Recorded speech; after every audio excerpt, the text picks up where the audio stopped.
नमस्कार दोस्तों, SPS education में मैं आपका स्वागत करता हूं। आज आपको हिंदी में मैं लिंग के बारे में पढ़ाने जा रहा हूं। इससे पहले हम लोग वर्ण रचना, शब्द रचना, वाक्य रचना और विराम चिन्हों के बारे में पढ़ चुके हैं। इनकी वीडियोज़ हमारे प्लेलिस्ट में पड़ी हुई है। अगर अभी तक आपने हमारे चैनल को सब्सक्राइब नहीं किया है तो सब्सक्राइब कर लें और बेल आइकन पर क्लिक करें, जिससे हमारे आने वाले वीडियोज़ का आपको अपडेट मिलता रहे। और अभी तक पढ़ाए गए वीडियोज़ का लिंक आप प्लेलिस्ट में जाके देख सकते हैं। तो आज हम शुरू करने जा रहे हैं अपना लिंग पर पाठ। तो शुरू करते हैं आज का अपना चैप्टर। मित्रों, लिंग क्या होता है? जिस शब्द से अर्थात शब्द के जिस रूप से हमें यह पता चले कि वह शब्द पुरुष जाति का है या स्त्री जाति का है, उसे व्याकरण में लिंग कहा जाता है। सीधे शब्दों में हम कह सकते हैं कि पुरुष या स्त्री जाति का बोध कराने वाले शब्द को लिंग कहा जाता है। हिंदी में मुख्यतः लिंग दो प्रकार के होते हैं, पुल्लिंग और स्त्रीलिंग। परंतु संस्कृत भाषा में नपुंसकलिंग भी होता है, और क्योंकि संस्कृत हिंदी से जुड़ा हुआ है, इसलिए हम हिंदी में लिंग के 3 प्रकार मानते हैं। कभी भी आपका प्रतियोगिता में कोई प्रश्न पूछा जाए, परीक्षा में कोई प्रश्न आ जाए कि लिंग कितने प्रकार के होते हैं, वहाँ पर आंसर आपको 2 नहीं देना है, 3 देना है कि पुल्लिंग, स्त्रीलिंग और नपुंसकलिंग 3 तरह के हमारे लिंग होते हैं। अब हम इनका विस्तार से, हालांकि ये सुनने में बड़े आसान लगते हैं कि पुल्लिंग स्त्रीलिंग क्या है, लेकिन इनके कुछ नियम होते हैं, वो जानना बहुत आवश्यक है। तो हम इसका थोड़ा विस्तार में अध्ययन करेंगे, जिससे आपके सारी चीज़ें लिंग के बारे में क्लियर हो जाएं और आपको कोई भी डाउट ना रहे। मेरा लक्ष्य है कि हिंदी की हर प्रत्येक टॉपिक आपको पढ़ाऊं, इसलिए मैं छोटा टॉपिक हो या बड़ा टॉपिक हो सभी लेके चलूँगा। तो देखते हैं पुल्लिंग। पुल्लिंग क्या है? पुरुष जाति का, जो शब्द पुरुष जाति का बोध कराते हैं, यानी कि पुरुष जाति का बोध कराने वाले संज्ञा शब्द पुल्लिंग कहलाते हैं। उदाहरण के लिए लड़का, पुरुष, घोड़ा, बेटा, बच्चा आदि इस तरीके के जो शब्द हैं, ये हमें पुरुष जाति का भेद कराते हैं, बोध कराते हैं। यानी कि इनको पढ़ने से ही हम समझ में आ जाता है कि हम किसी पुरुष के बारे में बात कर रहे हैं, तो इन्हें पुल्लिंग कहा जाता है। इन शब्दों की हम पहचान, पुल्लिंग शब्दों की हम पहचान, हमसे प्रश्न कर दिया जाता है कई बार कि पुल्लिंग शब्द पहचानिए। तो हम आखिरकार इनकी पहचान कैसे करें? तो हालांकि लिंग पहचानने का कोई विशेष नियम नहीं है, ना ही इसका कोई नियमावली बनी है। केवल एक आम बोलचाल से या प्रयोग की दृष्टि से ही हम इनकी पहचान लिंग की करते हैं। इनके कुछ पहचान हैं जो कि आप अगर याद कर लोगे तो आपको कभी भी कोई दिक्कत नहीं होगी। जैसे पुल्लिंग की पहचान करने के जो नियम हैं, पहला क्या है? कुछ संज्ञाएं हमेशा पुल्लिंग होती हैं। कुछ संज्ञा शब्द हमेशा पुल्लिंग में ही इस्तेमाल किए जाते हैं। उदाहरण के लिए खरगोश, चीता, शेर, पक्षी, बैल आदि इस टाइप के जितने पुल्लिंग शब्द होंगे, ये हरदम पुल्लिंग ही रहते हैं। जितने भी हमारे दिनों के नाम होते हैं, दिनों के नाम सोमवार, मंगलवार, बुधवार, गुरुवार, शुक्रवार, शनिवार तथा रविवार, ये सारे पुल्लिंग होते हैं, यानी कि पुरुष जाति का बोध कराने वाले शब्द हैं। दिनों के नाम पुल्लिंग होते हैं। महीनों के नाम भी पुल्लिंग होते हैं। जैसे हिंदी महीने हैं चैत्र, बैसाख, ज्येष्ठ, है ना, ये सारे जो है महीनों के नाम भी पुल्लिंग होते हैं। इसके अलावा जितने भी पर्वतों के नाम हैं, ये सारे पुल्लिंग में आते हैं। हिमालय, आल्प्स, विंध्याचल आदि। हम हरदम इनको पुरुष वर्ग में ही गिनते हैं। वृक्षों के नाम, जितने भी वृक्षों के नाम होंगे वो सारे पुरुष वर्ग का बोध कराते हैं। चंदन, देवदार, पीपल, आम, जामुन, कीकर आदि, इस तरह के जितने भी वृक्ष हैं, वृक्षों के नाम हैं वो पुल्लिंग होते हैं। इसी प्रकार से देशों के नाम भी पुल्लिंग होते हैं। जैसे भारत, अमेरिका, रूस, पाकिस्तान, ये सब देशों के नाम हैं और ये सब पुल्लिंग हैं, ये कभी स्त्रीलिंग नहीं होते हैं। धातु और रत्नों के नाम भी पुल्लिंग होते हैं। जैसे सोना महंगा है, हम ये नहीं कहेंगे सोना महंगी है। लोहा ठोस है, ठोसी नहीं बोलेंगे। तांबा, पीतल, हीरा, नीलम, तो ये सब जो होते हैं, जितनी भी धातुएं होती हैं वो पुल्लिंग होते हैं। लेकिन कुछ अपवाद हैं इसमें। इसके अपवाद क्या हैं? जैसे चांदी और एल्युमिनियम को स्त्रीलिंग माना गया है। सारे धातु और रत्न जो होते हैं वो हमारे पुरुष वर्ग में आते हैं, लेकिन हमारे अपवाद क्या हैं कि हम चांदी और एल्युमिनियम को स्त्रीलिंग मानते हैं। तो ये आपको याद रखना है कि चांदी और एल्युमिनियम उसका कर सकते हैं। जैसे सजावट, अब सजावट किस तरह का शब्द है? अगर आपसे कहा जाए सजावट, बताइए पुल्लिंग है कि स्त्रीलिंग, तो हम हरदम क्या बोलते हैं? सजावट अच्छी है। हम कभी नहीं बोलते हैं सजावट अच्छा है। तो इससे हम पहचान कर सकते हैं कि हाँ क्या स्त्रीलिंग है और कौन सा पुल्लिंग है। बहुत आसान होता है, कठिन नहीं होता है। लेकिन अगर हम इन चीज़ों को याद कर लेते हैं तो और भी आसान हो जाता है और हमें कन्फ्यूज़न नहीं रहता है कोई। जितने भी ग्रह नक्षत्र के नाम हैं, जैसे सूर्य, चंद्रमा, शनि, शुक्र, मंगल, बुध, राहु, केतु, जितने भी ग्रह हैं सारे पुल्लिंग होते हैं। केवल इसमें भी एक अपवाद है, पृथ्वी को स्त्रीलिंग माना जाता है। जो हमारा पृथ्वी ग्रह है जिस पे हम रहते हैं वो स्त्रीलिंग होता है। इसके अलावा सारे ग्रह पुल्लिंग माने जाते हैं। मित्रों, अनाज के नाम भी पुरुष वर्ग में आते हैं, पुल्लिंग होते हैं।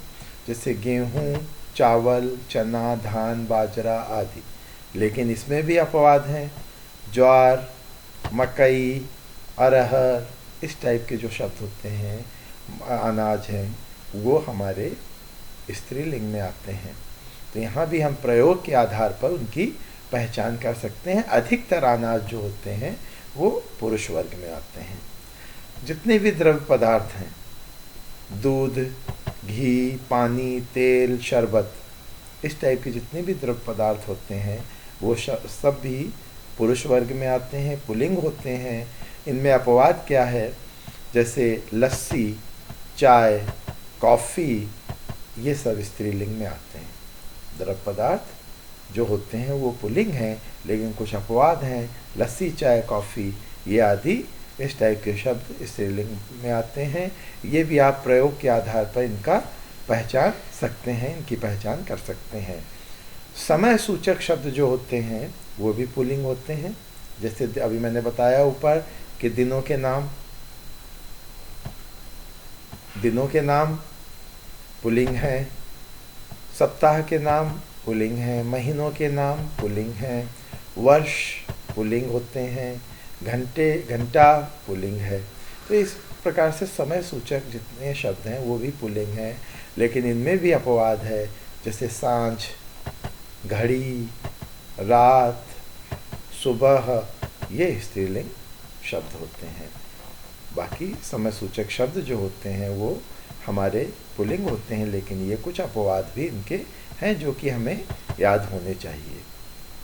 समूहवाचक संज्ञाएं, जितनी भी समूहवाचक संज्ञाएं होती हैं वो सभी पुल्लिंग होते हैं। जैसे समूह, दल, मंडल, संघ, है ना।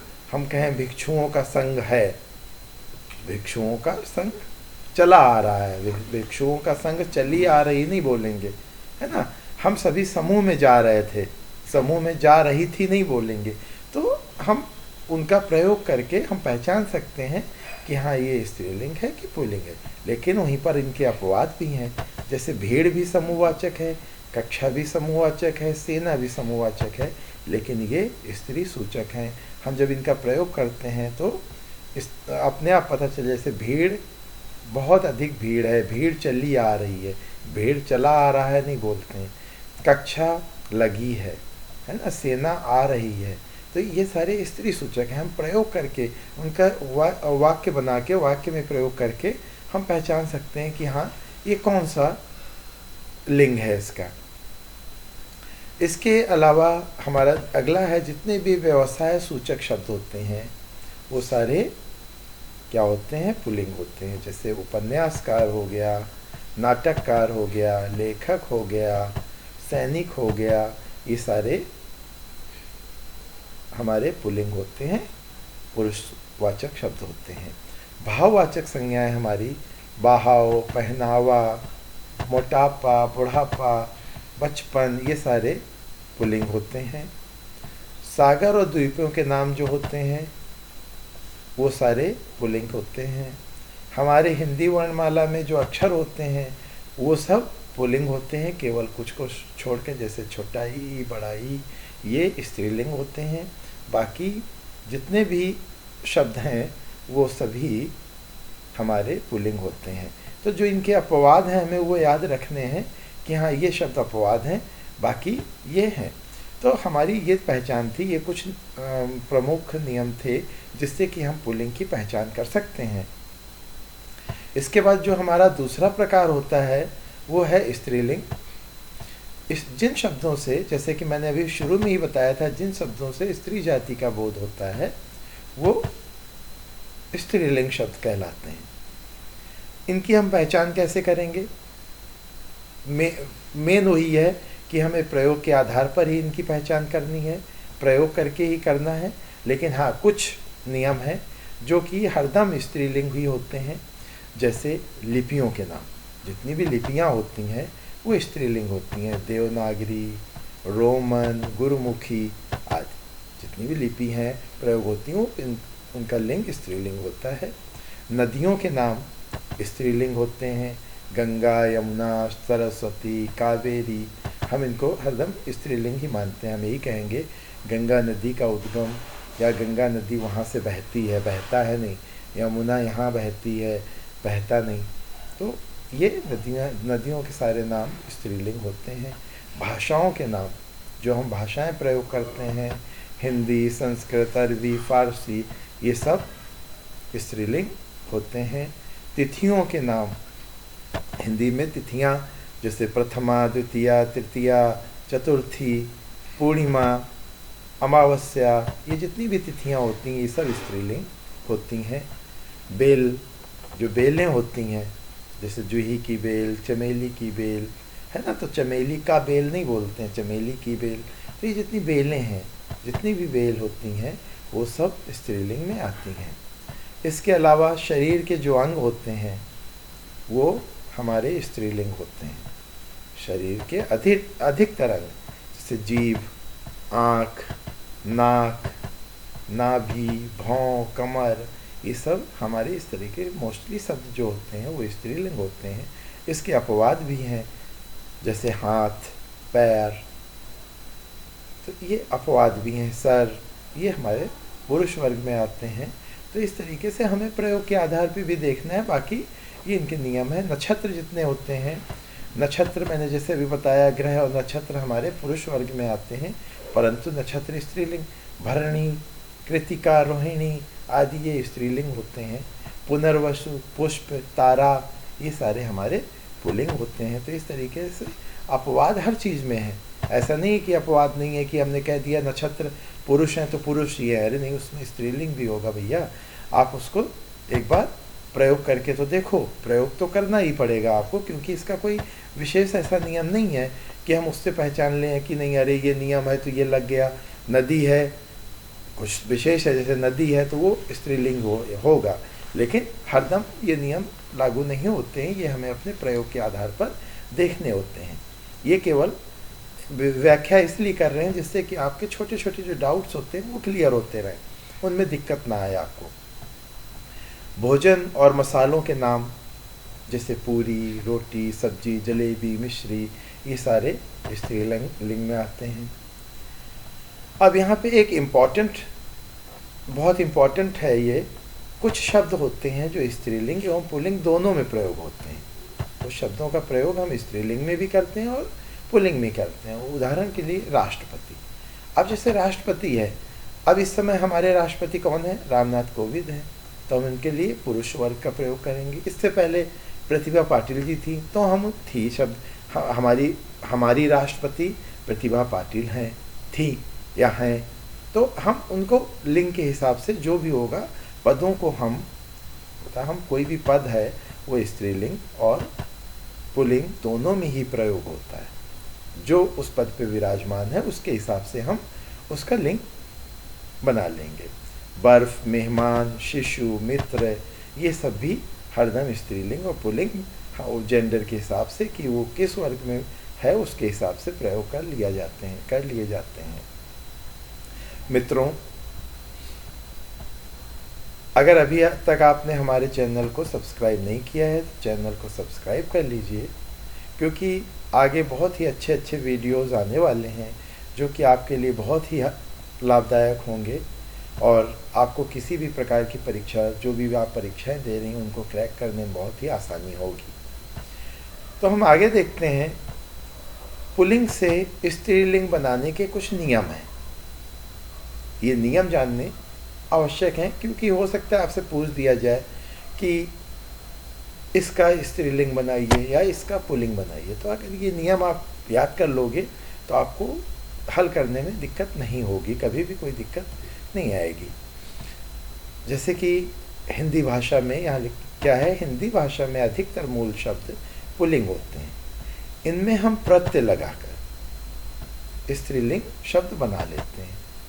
मोस्टली जो शब्द होते हैं वो पुल्लिंग वर्ग में आते हैं और इनमें हम प्रत्यय का इस्तेमाल करते हैं और इनको हम स्त्रीलिंग बना लेते हैं। इन नियमों को हम बहुत तेज़ी से करेंगे जिसमें ज़्यादा समय ना लगे और एक एक दो उदाहरण आपको समझाते जाएंगे, देते जाएंगे। बाकी आप इनका प्रयोग करके अगर किसी भी तरीके कोई डाउट होता है तो आप कमेंट करिएगा, मैं उसको समझाऊंगा और कोई अगर कमी होती है तो उसको आपको बताएंगे कि हाँ उसको कैसे किया जा सकता है। कोई भी डाउट हो तो आप कमेंट कर सकते हैं।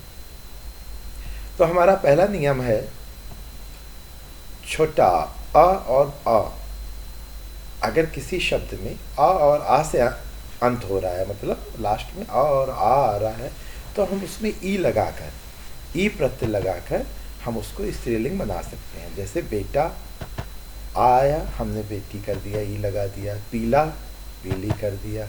लड़का, लड़की कर दिया। ठीक है। इसी तरह से आ और आ में हम या लगाकर भी उसको बना सकते हैं। जैसे बेटा, बिटिया भी कर सकते थे, लेकिन क्योंकि बेटी उच्चारण के हिसाब से, व्याकरण के हिसाब से शुद्ध शब्द है, लेकिन कुछ शब्द ऐसे होते हैं जिसमें हम या लगाकर भी बनाते हैं। जैसे चूहा का चूहा ही सही होगा, खाट का खटिया, बंदर का बंदरिया, या प्रत्यय लगा के हम कर सकते हैं। इसका तीसरा नियम है, संज्ञा में जो संज्ञा शब्द होते हैं उनमें हम आनी प्रत्यय लगाकर भी उनको स्त्रीलिंग में परिवर्तित कर सकते हैं। जैसे पठान का पठानी, सेठ का सेठानी, आनी लगा दिया। नौकर, नौकरानी। तो आपको ये याद रखना है कि संज्ञा शब्दों में हम आनी प्रत्यय लगाकर भी उनको स्त्रीलिंग में परिवर्तित कर सकते हैं। कुछ शब्द होते हैं जिसमें हम इन या आइन लगाते हैं। जैसे सेठानी था, हम इसमें सेठाइन भी लगा सकते थे, नौकराइन भी लगा सकते थे, तो भी वो स्त्रीलिंग बन जाएगा। यानी कि आनी, और जैसे यहाँ मैंने दिए हुए उदाहरण, तेल में तेलिन, इन लगा दिया। जुलाहा में जुलाहिन, पंडित का पंडिताइन। तो इस तरीके से हम आइन लगाकर, इन आइन लगाकर भी उनको स्त्रीलिंग में परिवर्तित कर सकते हैं। हमारा जो अगला नियम है कि संज्ञा शब्दों में हम नी प्रत्यय जोड़कर भी बना सकते हैं। जैसे भील, भेलनी, मोर, मोरनी, सिंह, सिंहनी। इसी तरीके से आ प्रत्यय जोड़ के शिष्य का शिष्या, सुत का सुता, अनुज का अनुजा, आत्मज का आत्मजा आदि करके हम स्त्रीलिंग में परिवर्तित कर सकते हैं। हम अक का, अगर हमारे किसी शब्द के अंत में अक आ रहा है, पुल्लिंग शब्द के अंत में अक आ रहा है, तो अक की जगह हम इका, अक की जगह हम इका लगाकर उसको स्त्रीलिंग में परिवर्तित करते हैं। जैसे संपादक, संपादिका, संचालक, संचालिका, नगायक, गायिका। इसी तरीके से संज्ञा शब्द में ता का, अगर ता से समाप्त हो रहा है तो हम उसमें त्रि का लगाकर, त्रि शब्द लगाकर, त्रि वर्ण लगाने के बाद भी हम उसको स्त्रीलिंग में परिवर्तित कर सकते हैं। जैसे निर्माता, निर्मात्री, अभिनेता का अभिनेत्री, दाता, दात्री। तो इस तरीके से स्त्रीलिंग में परिवर्तिता में त्रि करके, ता का त्रि करके हम उसको स्त्रीलिंग में परिवर्तित कर सकते हैं। मित्रों, इसी तरीके से कुछ शब्द मान से समाप्त होते हैं, कुछ वान से समाप्त होते हैं। तो मान को हम हरदम मति, मान को हम हरदम मति, मति, और वान को हम हरदम वति में परिवर्तित करते हैं, तो ये स्त्रीलिंग बन जाते हैं। उदाहरण के लिए भगवान, वान आया यानी कि इसका वती ही बनेगा, भगवती, भगमती नहीं बनेगा। ज्ञानवान, यहाँ भी वान आ रहा है तो ज्ञानवती ही रहेगा। यहाँ पे आयुष्मान, मान आ गया तो आपको सीधा सोचना है कि हाँ हमें मति लगाना है, आयुष्मती, ठीक है ना। तो ये चीज़ याद रखनी है कि मान और वान से अंत हो रहा है अगर शब्द का, तो मति और वती लगाकर हमें करना है। ता से अंत हो रहा है तो ते लगा के हम उसका स्त्रीलिंग बना लेंगे। अक से अंत हो रहा है शब्द का तो हम उसको इका लगाकर उसका स्त्रीलिंग बना लेते हैं। इसी तरीके से हम संज्ञा शब्दों में इन्हीं प्रत्यय लगाने के बाद भी, इन्हीं प्रत्यय लगाकर भी स्त्रीलिंग बनाते हैं। जैसे यशस्वी, यशस्विनी, यशस्विनी, एकाकी, एकाकिनी, तपस्वी, तपस्विनी। तो मित्रों, ये हमारे आज के लिंग पे पाठ था। उम्मीद है आप लोगों को समझ में आ गया होगा। अगर किसी भी तरीके का डाउट होता है तो आप पूछ सकते हैं, कमेंट कर सकते हैं। और अगर अभी तक आपने हमारे चैनल को सब्सक्राइब नहीं किया है तो आप चैनल को सब्सक्राइब कर लें, बेल आइकन पर क्लिक कर लें, जिससे कि आपको आने वाले वीडियोस का अपडेट समय से मिलता रहे। और मेरा, जैसा कि मैंने आपको पहले भी बताया है कि मैं आपको सारे टॉपिक्स क्लियर करूंगा हिंदी पे, कोई भी टॉपिक छोड़ूंगा नहीं, चाहे वो छोटा हो, बड़ा हो, आसान हो या कठिन हो, जिससे कि आपका पूरी हिंदी इतने अच्छे से तैयार हो जाए कि आपको किसी भी परीक्षा में ये ना सोचना पड़े कि अरे मैंने तो ये नहीं पढ़ा था, ये रह गया था। सारी चीज़ें आपको क्लियर कराऊंगा। तो अगर अभी तक आपने सब्सक्राइब नहीं किया है तो सब्सक्राइब कर लें, लाइक करें, कमेंट करें, जिससे कि मेरा भी उत्साह बढ़े और मैं अच्छी अच्छी वीडियोज़ आपके लिए बनाऊं। तो मिलते हैं अपने अगले वीडियो में, तब तक के लिए नमस्कार।